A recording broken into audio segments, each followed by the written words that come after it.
Welcome to the GenX Experience, the podcast that celebrates the unique journey of 80s kids navigating midlife. I'm your host, Blythe Alperin. Each episode, my guests and I will share with you the unique differences that define our generation and how we are navigating those differences in the real world. Join me for laughs, insights, and a sense of community. Let's embrace the GenX Experience together. Welcome back to the GenX Experience. This is episode 48. And we're in a new month. We're in March. This is actually our anniversary month. It is 2 years since the podcast started in March of 2024. And this is our third season. It is so weird because I'm like, wait, are we 3 years, 2 years? No, we have 3 seasons starting in 2026, but we've been around for 2 years. So thank you for tuning in. And speaking of anniversaries, and let's talk about recognitions, because last year the Gen X Experience was ranked as one of the best podcasts for Gen X by AARP. And I am now a member of AARP. I did it. I pulled the plug. But also they have great discounts. And I love following them on TikTok. And they do like little things with Gen X, millennials, boomers. It's really cool to see. And Gen Z. I'm talking about our old stuff and seeing what we recognize and what we don't, what they know, what they don't, etc. But we have another recognition that happened. And it is from PodRanker. They picked us as number 10 of the top 15 podcasts for Gen X. And I'm truly honored.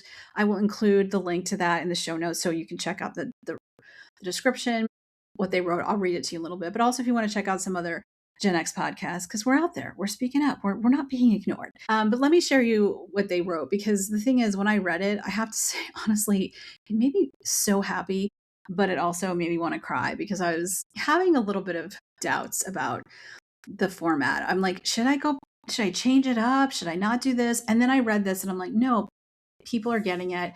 And I like that we were recognized for being different. That's how I've always felt, a little different. And I wanted to do something different. So let me read you a little bit of what they wrote. Alperin's podcast takes a different route than most Gen X shows. Instead of focusing primarily on pop culture nostalgia, the Gen X Experience tackles what it actually means to be a Gen Xer right now, in midlife. Launched in March 2024, the show releases 2 episodes per month, each running about an hour, and covers topics like dating after divorce, ageism in the workplace, caring for aging parents while raising teenagers, and mental health challenges that Gen X grew up never discussing. That said, the 80s kid nostalgia still shows up.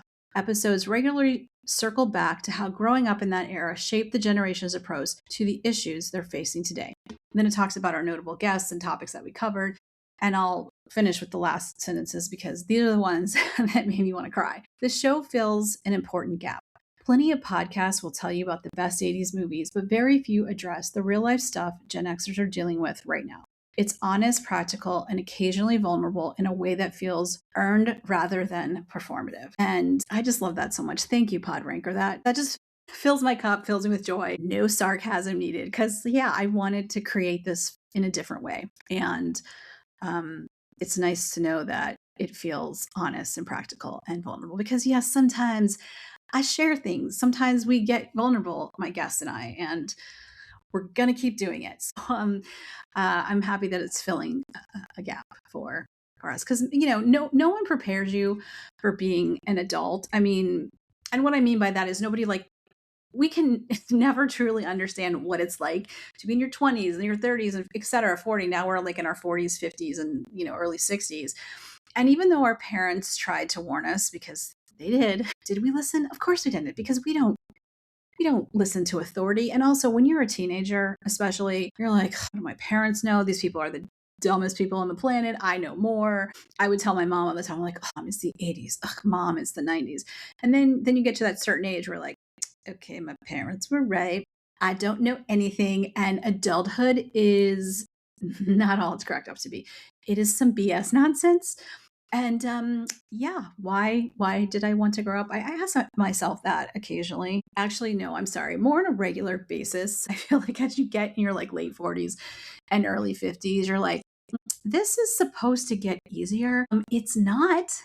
And I'm also realizing I don't know what the hell I'm doing, but then nobody else does. So there's that comfort. And then also, if you follow me on mostly on TikTok, we are on Instagram as well at the Gen X Experience Pod. I will reference how like my body keeps betraying me. Like, I keep being reminded that I'm older. I don't feel that way, like mentally, spiritually, but like physically. Sometimes I'm like, I'm sorry, what is happening here? As I said recently on TikTok, I didn't give you permission to do this. Like, things are falling apart without us wanting it to happen. And even when you're doing, all the things, getting enough protein, enough fiber, lifting weights, lifting heavy weights, doing, walking, getting that certain zone of cardio, whatever it is, like we're doing the things and then things are still falling apart. You can't get up off the couch. Your neck hurts, your head hurts. And you're like, all I did was sleep. And what do you mean my knees hurt when I just did a ton of squats and deadlifts and all this stuff? And you're like, okay, that's right.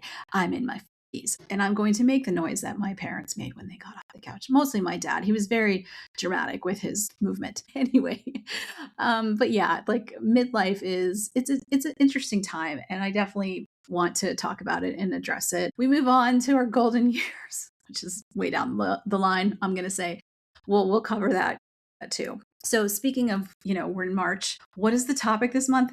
There really isn't a topic. It's just chilling with me in this solo episode. And you guys seem to enjoy my solo chats. And then later this month, we will have our book club chat. You can listen to a preview of the book that we're reading. It's a true crime Gen X memoir called Rocket Man by Brett Langley, a fellow Gen Xer. And it's basically kind of a homage to his dad, who was tragically taken from him in a very violent house invasion in 2008, and then how that kind of sparked his memories and made him really reflect on growing up as Gen X and the time he spent with his dad. And it's really interesting. Like the stories he tells, I'm like, these are so detailed.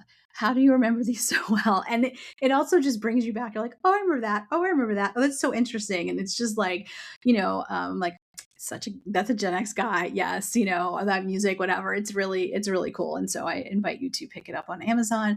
You can listen to the bonus episode we recorded last month, and you can hear our full chat coming later this month.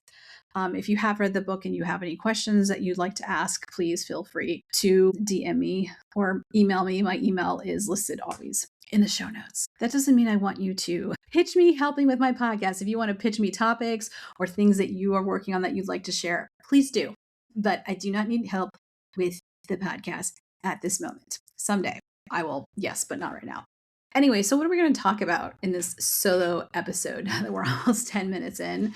We're going to talk about just observations that I've been having lately. One of them is a personal one because this past weekend, I was staying with my niece and nephew because unfortunately my sister and brother-in-law had to go to a funeral. And so I was like, yeah, I'll hang with them. And they are 12 and 14. And you know what? Like, I always wanted to be a mom and I didn't get to do that. So I am not child-free by choice. I am child-free by circumstances. We'll talk about that. I think that's a topic I want to cover because sometimes the child-free conversation makes my head feel like it's in flames because not all of us who are child-free is by choice. And there's nothing wrong with making the choice to have kids or not have kids or whatever the reason is. But I think there needs to be space for everybody. So anyway, but I have to say, being an aunt, I'm an aunt of 3. My sister has a boy and a girl. My brother has a girl. And I love watching them grow up. And it is so amazing to see them change. I mean, these are little people that I change their diapers. I've been peed on. I've been thrown up on. I've been pooped on. I think I might have also been bled on. So yes, I am a full service aunt, and I've watched them, it's been a while because they're older now and they have a better social life than I do. But it's so interesting how the conversations change from when they're little, things that you talk about, and, they want your attention all the time and you're playing games with them and their little laughs and things they're discovering. And then they're asking you questions and you're trying to figure out, I'm like, how do I answer this for a 5-year-old? But now that they're older, we have different conversations. We chat about things they're into. My nephew's really into sports. We're talking about sports. We're talking about movies. My niece and I did her nails. I'm trying to show her how to do your nail polish. This is the way base coat, polish, couple layers, and, fast drying top coat and how to make sure the whole thing, very girly. But for me, doing my nails is something I find relaxing. So it's just, bonding over that and just, they went to parties and sleepovers because I'm not the end, you have to spend all your time with me. I wanted them to still have their life, but it was it was so nice to spend time with him. Buster and I went. Buster did not sleep with me either night I was there, because my niece and nephew love him. I mean, he's the sweetest boy. So anyway, I was just thinking about how fortunate I am to get to watch them grow up and be part of their lives. And then I get to go home and chill. So I kind of feel like I get the best of both worlds. And I do. I love being an aunt, and I always will. And it makes me so happy. Like, it really does. And sometimes it makes me a little sad because, my parents aren't here to watch them grow up, but they're watching. And so, and we still talk about my parents. Yeah. Anyways, so moving on to another topic. So we've covered my joys of being an aunt, the book club update.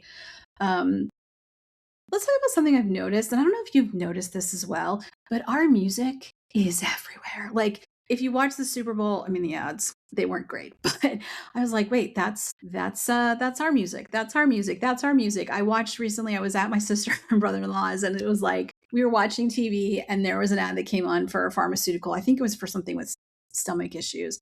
And they were using Ace of Base. I saw the signs. And the three of us were like, oh my God, is that Ace of Base? Yes. Interesting choice. And I'm like, well, I saw the signs. So you saw the signs of the condition. They're like, oh, because, I'm in advertising. So like, I analyze things, but I think it kind of like killed us a bit, or like just gave us that feeling like we have become the people where our music is now in commercials, where like when we were growing up, it was, it was, sometimes it was new stuff, but a lot of times you would hear, older stuff. Like, remember the California Raisins? The song they were using was like our parents' music. So, because obviously the people doing the commercials then were, boomers and Silent Gem. So, and now I saw someone, because Pepsi is bringing back, or trying to bring back, the Cola Wars. I thought that was great for the nostalgia.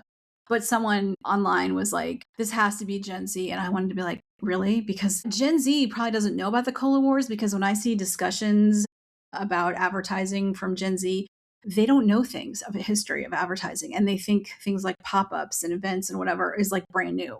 And I'm like, that's been done forever, which scares me that they're not teaching the history. But I'm like, it could have been a team of Gen X, millennials, Gen Z, whatever. But like, let's not assume that because it's a cool ad, it can't possibly be done by creatives who were around when the Cola War, like we were children when the Cola War started, because that ad just felt very nostalgic. And I think the director, God, what is his name? He's done movies and he's also acted, is also Gen X. So he was like really excited about that. What do you think that is? So yeah, I'm sorry for the Gen X snark toward Gen Z. Look, I've been thinking a lot about, you see conversations like Gen Zers are getting fired at a very high rate from work because they don't know what they're doing. They don't know how to behave in a corporate environment. They don't want to do what you have to do. And look, I applaud them for wanting to change things. We all know that the corporate work-life balance is not existent. We are not treated well. We are expected to go above and beyond for literally nothing. We have toxic bosses. We have toxic coworkers. We are fed a bunch of crap. As Gen Xers, like we tried to push back, but eventually you kind of just like, this is what it is. I'm going to try to change what I can, or I'm just going to get through the day. My motivation is to get money for retirement at 401k and to be able to pay my bills. If you ask a lot of people our age, like, are you happy in your job? Most people are going to say no. And we all know why. But at the same time, like, Gen Z doesn't seem to get that you kind of do have to pay your dues. And if you want to change things, you have to do it the right way and slowly. And they're not willing to do that. They don't get that you have to show up on time for work. Yes, we all know sometimes you can be late. Sometimes it's out of your control. Traffic, subway issues. They don't realize that you don't take personal calls all the time, or you should do it in a way that's sneaky, right? You text or whatever. We used to use AIM. So I remember my sister and I would talk on AIM at work, and nobody would know because we were still on our computer. So like, be smart about it. They don't know how to dress. They don't know how to speak. I actually saw like an AARP video that was the girls like, I hate email. Okay, we all hate email, but it's part of work, and that's how you communicate. And if you're not going to do that, then things aren't going to get done. If you have deadlines, you need to keep them. If you're struggling, you need to say something. And I just think we're not teaching these kids like how to respect authority, like how to function in an adult world. So I do think it is part of the older generation's problems. But I also think Gen Z is unwilling, some of them, I'm not going to say every one of them, to adapt and then figure out a way to ask for help, to put an initiative, to try to make changes. They just don't want to do it. And bosses are sick and tired of it. But at the same time, if you're seeing that Gen Z is struggling in your company, there have been companies that are bringing people in to teach them like corporate etiquette and to help them. And so if you're hiring Gen Z and you're noticing they're struggling, then maybe you need to take a step back and think about how we can help them, because this is the future of our country and our world. And if we don't help the younger generations adapt to the corporate world and then also allow them to make changes, we're going to have a huge problem. And I think we also need to realize that we are failing the younger generations by everything being online. Like, I know like my nieces and nephew, like they don't have books at school. Like everything's on the computer. I'm like that. And there are studies that say that's not the best way to learn. And as a Gen Xer, like I definitely feel that I still write things down, because if I'm just typing them, I don't really remember them. Like, I mean, yes, we came from a different time. But it's also interesting because I see, yes, we all know social media is social media, but I see some Gen Zers talk about, Gen X in the workplace. And a lot of times they get it wrong, because I'm like, do you actually know how old we are? Because sometimes they act like we're are old people and we are in our mid to late 40s, 50s. And now the oldest of us will be 60, 61 this year. I saw some video, the girl was like, Gen X doesn't want to adapt to the technology. And I'm like, that's all we've ever done is adapt. We have had to adapt and adapt and adapt. From not having the internet to having dial-up. We had to learn fax machines and copy machines to sending things over email. Like we've had to adapt with social media and Slack. And like we have always had to adapt. And yes, maybe we're a little tired of it, but saying that we don't want to is kind of nonsense. I'm sure there are some of us that don't, but the majority of us know that you have no choice to do that. But I've also seen people who are like, well, I don't, why does my camera have to be on during a meeting? And why should I be taking notes? I have AI. Now, look, I think the AI note takers are great. I use them because when I'm on calls, whether it's networking or talking to clients, like I want to be present. And so sometimes I'm not taking all the notes, and then I have that transcript. Also, I have it if like someone says, I didn't say that, I'd be like, yes, you did. But at the same time, like you need to make sure you're allowed to do that in your corporate world, because businesses have guidelines and a handbook. And if you're violating company policy because you're too lazy to take notes and you're not paying attention to the meetings, you're like, oh, that can take notes. No, that you're not going to get it. You need to be paying attention and then having that as a backup, but make sure you're allowed to do it. Because the girl's like, I don't get why Gen X. And I'm like, well, because we know that we're not going to remember things, and that should be our backup, not our only thing. So shortcuts are great, but you better do the work first. It just bothers me. Speaking, speaking of that, things that bother me as a Gen Xer is when I see Gen Z talk about us, and I'm like, do you know our age? Because they literally, like I said before, they talk about us like we are 70 years old. They'll make comments about us, and I'm like, that's not our generation. That we don't like humor. I'm like, we are the kings and queens of sarcasm and humor. And look at the comedians we grew up with. That we don't talk with our hands. We talk with our hands all the time. That we don't like when people say, I'm joking. Well, it depends on how you're using it. Because if you're being a butthead and you're like, oh, I'm joking, and you said something obnoxious, no, we're not going to like it. But like, I'm joking. That's where sarcasm comes in. Oh, and then this person was surprised we were in social media. Again, how old do you think we are? Also, when my parents were around, my mother was on social media. So like my dad didn't care, but he was busy doing other stuff, nerding out on orthodontic stuff and technology to help him do stuff for orthodontics. But like we are there. Why wouldn't we be there? We were there when it started, like Friendster and what's the other one I'm thinking of? MySpace. Like we remember those things. Maybe we weren't like the first to adapt, and definitely millennials did, but like we remember like Facebook and when you had to like getting a Gmail account was like a big deal. And we used AOL, AOL's instant messenger. We used chat rooms. Like I think the problem is that they don't know who we are, and maybe their parents are Gen X and their parents kind of suck. I don't know. But like it just seems like they say these things with doing zero investigation. What is wrong with you? And I'm not saying Gen X is perfect. We are not. There are some of us that I'd be like, can we kick them out of our generation? Or they represent us. I'm like, that is not how we all are. And of course, because we're not a monolith, no generation is. We're 15 years. I've said this multiple times. We are 15 years, like most generations. So people born in the 60s are not going to be the same as people born in the mid 70s and the late 70s. Like we will have a lot of things in common culturally and the way our parents were, because we were raised by silent Gen and boomer parents. Yes, Gen X was raised by Silent Gen 2. Like, I just, again, assumptions being made. I saw something the other day that was like saying the millennials are raised Gen Z or Gen X. And I was like, no. Oh, yeah. Like Gen X raised Gen Z. So it's our fault. And millennials are raising Gen Alpha. And I'm like, well, my nieces and nephew are Gen Alpha, and my brother and sister, brother-in-law are Gen X. So no, like it's just like when people think that Gen X was only raised by boomers. It's like, can we stop making sweeping generalizations? Because like, the assumptions makes an ass out of you and me. So um I think the general assumptions, one, show that you're just showing your own experience and you're not looking anything up. Google. Google is free, people. Google is free. Yes, we also have AI.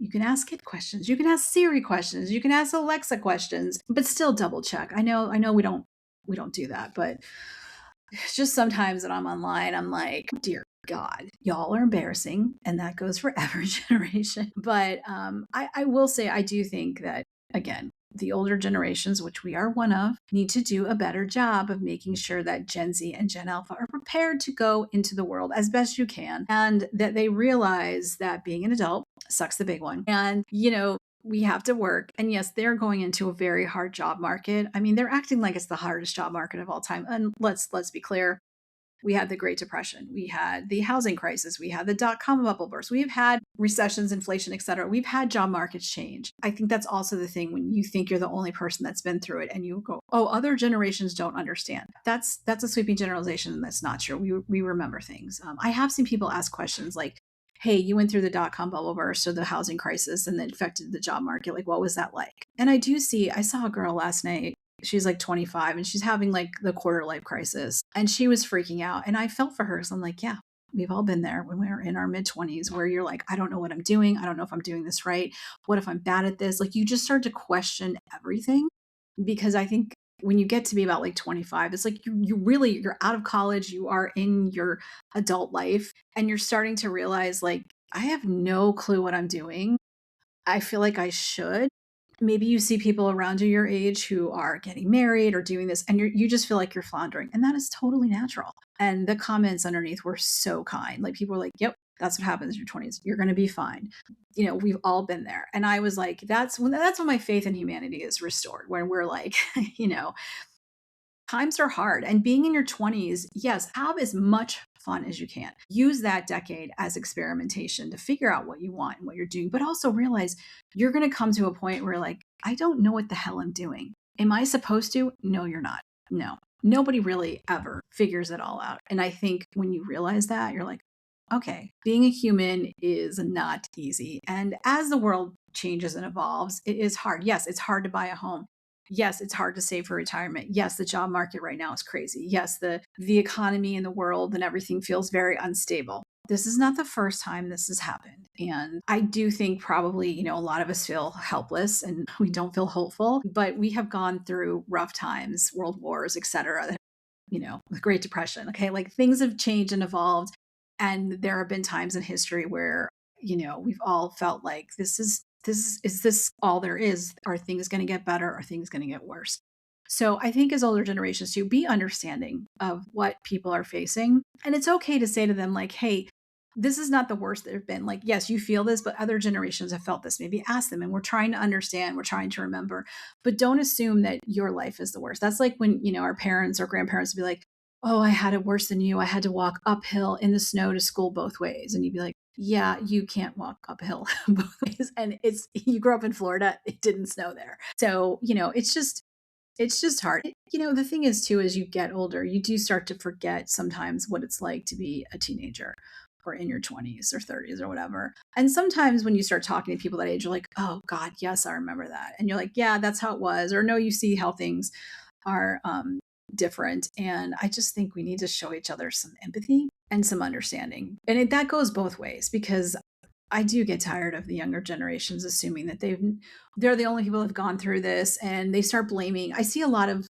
blame of the boomers, and then they start now with Gen X. I'm like, what is that helping? Like, yes, every generation before you screws things up and then you have to fix it and then whatever. And they do the best they can because things happen. But if you keep blaming everybody else for the problems that you're not willing to work on or fix, or like work with these people to work on or fix, nothing changes. The blame game accomplishes absolutely nothing. So, I'd like to see that change. I think one of these days, I don't know if it's going to happen this year because I've kind of laid out what I'm going to be talking about, which could change. I mean, we're only in March. I would like to sit down with like Gen X, or sorry, Gen Z, Gen Alphas, I think might be still a little too young, and just like talk to them about what it's like, do some comparison, talk to what we were like, and ask them what they do and do not understand about Gen X, because I think sometimes I'm like, that is not what happened. That is not how we are. And making generalizations about an entire generation up or down is not helpful. So, because believe me, there are people that I grew up with where I'm like, yeah, you're not who I thought you were. Delete and block. And it makes me kind of sad too. So, we all evolve and change, some for the better, some for the shitty. Speaking of future topics that we will be covering, so we will again in the fall be talking about perimenopause and menopause. I'm going to keep that always in October. I want to add for November, we're going to talk about what they call Movember. We're going to talk about men's health. So that'll be like prostate health, because men's hormones, things men face, because this podcast is not just for women. This podcast is for everyone. So we are going to keep making it that way.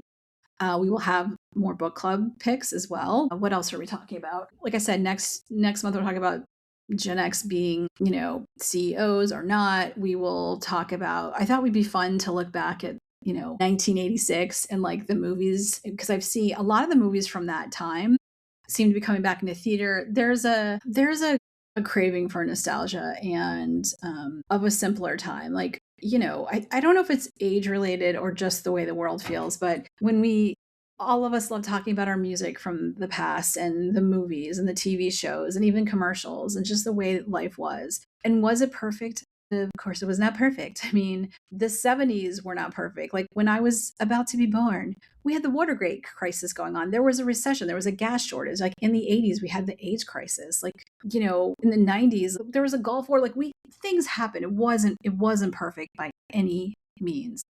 But when we talk about going back to the 80s or 90s or 70s, we want the cultural stuff. We want to be kids again, where life just felt simpler. I mean, I always see posts where it's like, if you could go back to the 80s any year, like what was the first thing you do? And I'm like, for me, it'd be like, go hug my parents. Like, I don't care. I would love to wake up on a Sunday morning in my house when I was a kid, where we would stay in our pajamas all day. I would love to sit around a family dinner like we had every night and, have my mom's meatloaf and mashed potatoes or lasagna or whatever, and just talk about our days and just be with my mom and dad, because, I still miss them every day. And yeah, it's going to be 6 years and 9 years this April and July. And it still sucks. It still sucks. I wish I could share this podcast with them and like the recognition that's received. Like, one day I want to win like a big podcast. I want something. I do. I don't care. I'm going to just put it out there in the universe. I want the recognition. Like I do. I'm not doing this for that, but like it would just be so cool to have that happen. So anyway, what else are we talking about this year? We're going to talk about the midlife slump. Like when you kind of just get to a point where you're just like tired and exhausted and what that feels like, why making friends as an adult is so hard. We're going to talk about, we'll just talk about a variety of things. We might talk about over 50 influencers as well. I'm not sure. I'm thinking.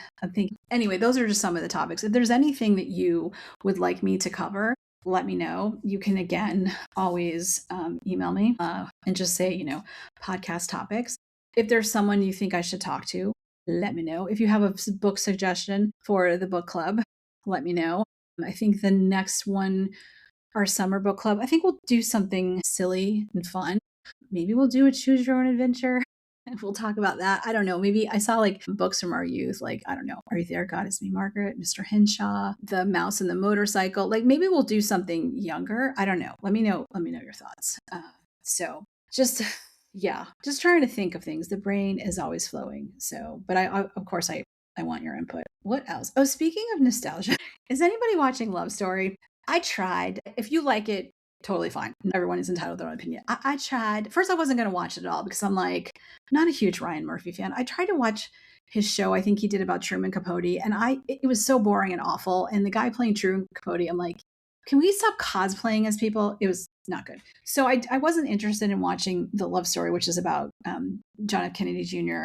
and Carolyn Bissett's love story. But people were like, oh no, it's good. And I still have my George magazines I have the final edition and then the first 2 years. I don't know why I stopped getting. I think it's because I graduated and I was like in ad school and I'm like, and I was doing corduroy programs. It's just too hard. So I mean, this was an iconic magazine that mixed culture and politics and talked to both sides. And it's cool because when I posted about it on TikTok, people were like, oh, I remember that. And you should keep them. And yeah, I have mine. And I subscribed. And someone's like, this wouldn't work today. And I'm like, yeah, no, it wouldn't, which is really sad because we don't want to hear from each other. We don't seem to want to understand each other.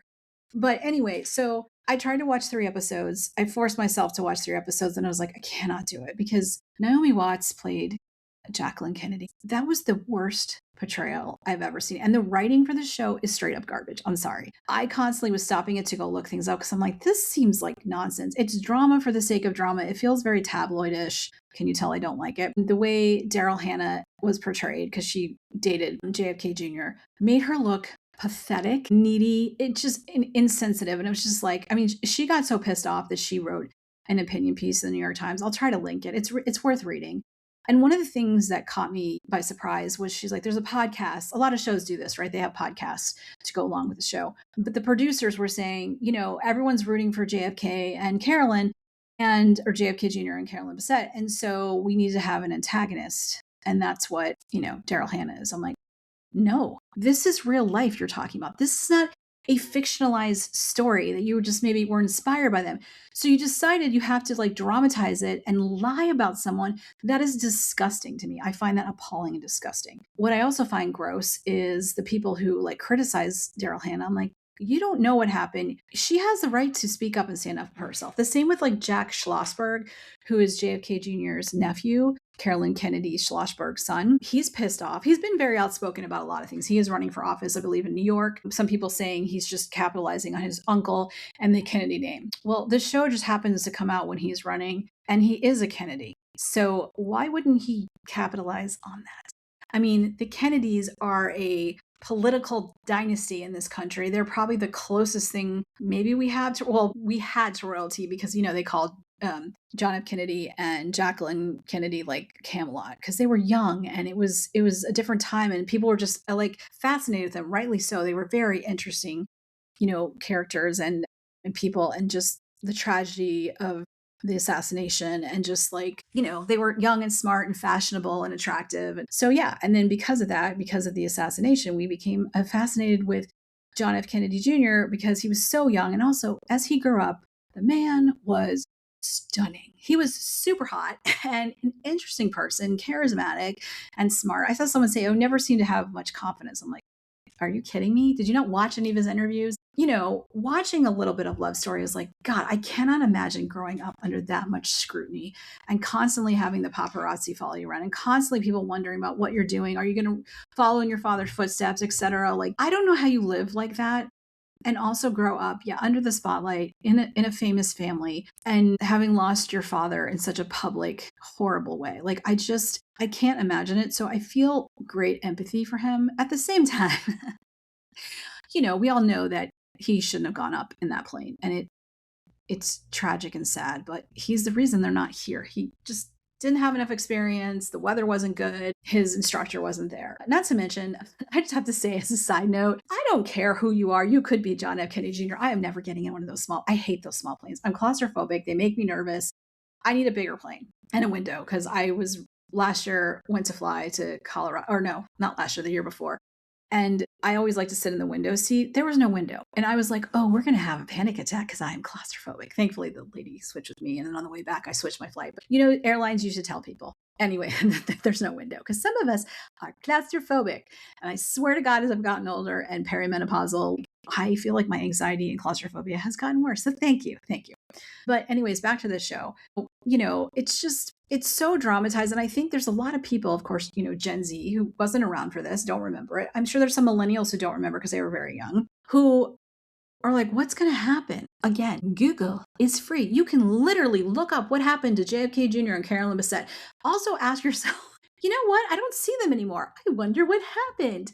The first episode gives you a little spoiler alert. Like some people are saying there's going to be season 2. I don't really know why. Maybe they don't get that this is real life. There are people cosplaying as Carolyn Bessette. People are like, it's not that deep. But this is what drives me crazy too, is they're like, there's so many other things going on in the world. It's not that deep. Okay, we're allowed to be annoyed by a lot of things or interested in a lot of things. We don't just have to focus on one thing. And I do kind of agree that people are more fascinated with what she wore, like the headbands and where she ate, where they went, than they are about who she was as a person. And I think, in my opinion, that's why people are getting pissed off, because it's like, you're copying her. People are like, if she was around today, she'd be a clean girl. No, she wouldn't. She'd be into Pilates. No, she wouldn't. She'd be a Hailey Bieber. No, she wouldn't. You can't take someone that was like in their 30s, in the 90s, and assume what they would be now because of a different time, and you obviously are not paying attention. She chain smoked. She was very minimalist. Her hair was always messy. One thing is like nice to see in the show, she knew who she was. She was very self-assured, but also the way she dressed was very like fashion girl of the 90s, working for Calvin Klein. And yeah, they're not getting it. They're not looking her up. And like, yes, being inspired by someone, wearing their clothes, fine. But there's a difference between being inspired and copying someone and having no interest in who they are and just wanting to pretend to be them. Like someone posted a picture of the line outside of Bubby's. Bubby's is like a very famous brunch place in New York. I've been there. There's always been a line. I waited I think it was like an hour and something with 2 of my friends because we had to go there, try it. I never went back. I was like, I can't wait in line all the time. And it was good, but it's an iconic place. They're also going to this store called C.O. Bigelow's that has been there forever. It's this very cool, like old style pharmacy, but it also has all kinds of gifts and hair stuff. It's like you're all in one shop, which is what pharmacies kind of used to be like back in the day. Like they were soda shops and stuff too. And they've never heard of it. I'm like, what is wrong? Like you guys you're not actually looking up, why did she go to that store? Because it was iconic. Why did she dress the way? Like, who was she? Like, and trying to recreate her and reimagine her is just weird to me. And please, for the love of all that is holy, stop calling her CBK. You didn't know her. No one called her that. And you're being like, I just find it disrespectful. And maybe it's because I lived through that time. I don't know. But I will say this, and I'm going to wrap the show up because it's getting a little long. I love going back to the 90s in New York and just like watching that and reminiscing about, that time and just thinking about like the way we dressed in the 90s. I feel like fashion was kind of all over the place. Like I remember going to clubs in college wearing bodysuits and jeans and wearing like flannels. So the way we dressed in high school is not the way we dress later. And like the fashion was constantly evolving and changing. Like the grunge influence and punk and we had like, when I think of the 90s, I'm like, God, my fashion changed all the time. And like, the platform shoes and yes, headbands came in, came out, but whatever. Like I never wearing them again. They were so uncomfortable. They gave you like massive headaches, but it is fun. And I will say that the one thing in the 3 episodes that I watched, and I'm not watching the rest of it because I'm sorry, I think it's straight up garbage. And the way people are being portrayed, with the exception of Carolyn Bessette, the actors playing her, are just doing a bad job. They're cosplaying. Is the music they chose, like hearing the 90s music, and they're really good at picking music that like fits the situation, which I do not think people who didn't live through that time would know that. But those of us who did, I'm like, oh, that's perfect for this. Yes, that's totally perfect for that. And also just remembering the music and New York. Like I was like, I went to New York a couple times in the 90s. I first went as a college tour. The School of Advertising at University of Florida went to advertising agencies, and that's what we did it for a spring break. And that's where I met some of my good friends and people that I still know today. I may not talk to them all the time, but whatever. We had the best time in New York in the 90s. Was such a cool space. We were there in 93. Yeah. And we went to different ad agencies and it was just amazing. Walked around New York and we went shopping. I remember I bought myself a Coach purse, like a little saddle, I guess kind of saddlebag-ish. It was like $100. That was like the most I ever spent on a purse at that time. But I knew I wanted to buy myself something really cool in New York. I still have a mug that I got from Bloomingdale's. It was like a very specific thing. We had to get the little brown bag or the big brown bag. Yeah, it was just fun going to the Village, going to clubs. I think we went to the Limelight. It was just really fun going to shows. I saw Miss Saigon. We were at the Conan O'Brien show. My friend had a humongous crush on him. And I remember we were going to the show and President Clinton was in town, so the streets were blocked. And my friend was losing her shit. She was like kind of yelling at a cop, and I'm like, oh my God, we're not going to make it to the show. We're going to get arrested. So I was like, oh, were the subway still open? She's like, yeah. So we went to the subway to get to the show because my friend, and she got to dance with Conan. And then later she entered into the page program at NBC. And funny enough, I didn't know she was going to be my roommate at the time. And I had gone to see the teacher that was taking us. I was like, hey, I'm not going to be at the orientation because I was going home to get my hair done and go shopping. And he happened to be talking to somebody who was like about the page program. And he didn't bother to tell my friend. And then my friend was like, was talking about, I'm like, oh my God, I was in his office. Dr. Morrison, I was like, I was in his office and he was talking to somebody. Somebody was like, knew that you were interested. I didn't know who the person was at the time. And so she, like, thankfully, because of that, like she got to do the NBC page program. And I think I went with her to meet with the guy. Like we got to sit at Conan's desk. And then later, our flight on the way home, like there was some issue. I don't know, it was weather or whatever, or they overbooked. And so they asked for volunteers, and a bunch of us like, yeah. So we got a free ticket. And they're like, we're taking you to the airport and then we'll take you home to Gainesville. I think they were flying us into Jacksonville.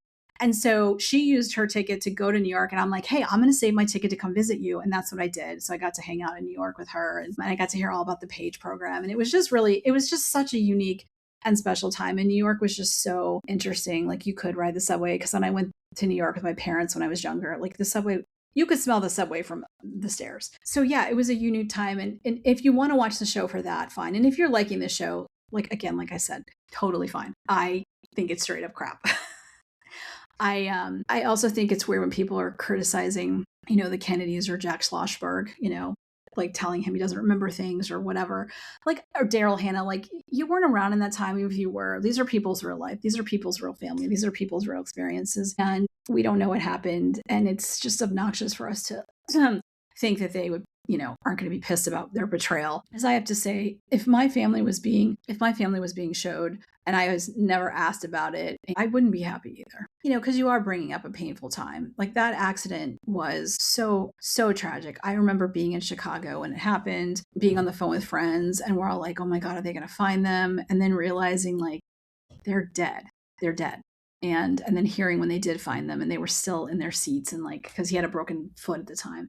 And just being absolutely crushed. And I think they were going to a cousin's wedding. So just thinking about how that cousin felt, like their wedding is going to be associated with the death of 3 people. I mean, the Kennedy family, the curse, the tragedy that family constantly experiences is just really, really sad. And I just feel for especially Caroline Kennedy. I mean, she lost her dad, then her mom. Her mom died of cancer, but pretty young, because had she not smoked, she probably wouldn't have gotten cancer. And then her brother. And, she just recently lost her daughter. I don't know how you like survive that much tragedy. So, I can't imagine what she's feeling now about that show. But anyway, it is fun to look back at the 90s. Such a unique decade. And I don't know about any other Gen Xers, but that decade feels kind of blurry for me, because I started off being in high school, graduated in 92. And then I was in college from like 92 to 96. Then I went to ad school. So I was like in Miami, and then I was in Minneapolis, and then I went to Chicago to start my career. So like I started as a teenager in my 20s, and like it just feels like some things I don't remember, some things I remember very well. But I think that's the decade where I feel like I became an adult. Please, somebody should have told me to like enjoy being a kid, stay in college for as long as possible. Anyway, not take life so seriously. So, but I love the music, and yeah, maybe one of these days I will bust out my CD collection. I still have it. I'm not getting rid of it. I have a little CD player I bought, and we'll go through, because I had very eclectic tastes. I loved everything from like, Air Supply to Depeche Mode. I have Enya.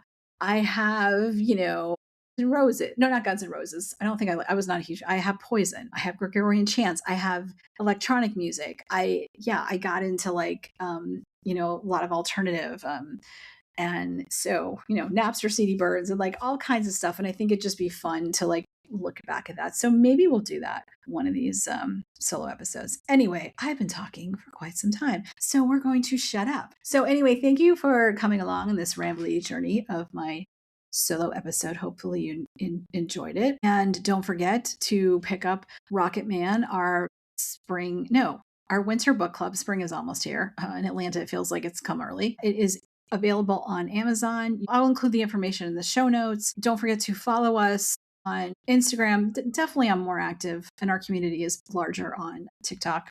Granted, sometimes I think about just getting rid of social media altogether, but come join us. And I'm doing way too many calls to action, which is not great for advertising, but we're just going to cram them all in. And please don't forget, if you like the show, to rate and review. It definitely helps for people finding it, whether you're listening to it on Spotify, YouTube, or Apple. And once again, thank you to Podranker for recognizing the podcast this year. And thank you to all of you for listening and coming along on this journey of 2 years as we're in our 3rd season. And until next time, my fellow Gen Xers, don't you forget about me, because I will not forget about you. Thank you for taking the time to listen to the Gen X Experience. If today's episode resonated with you, please consider sharing it on social media or with a friend. We'll see you back here next time.